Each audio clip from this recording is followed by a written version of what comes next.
అనురాగం మన్నయ్యై మమకారం చెల్లెమ్మై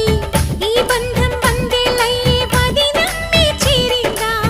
ఈ పందిట్లోనే మహారాణిని నీ అన్న పాదాల పారాణిని స్వర్గమొచ్చి మన వాకిట్లో ఈనాడు వారేనమ్మా ఒకరెమ్మకి విరిసే పువ్వులం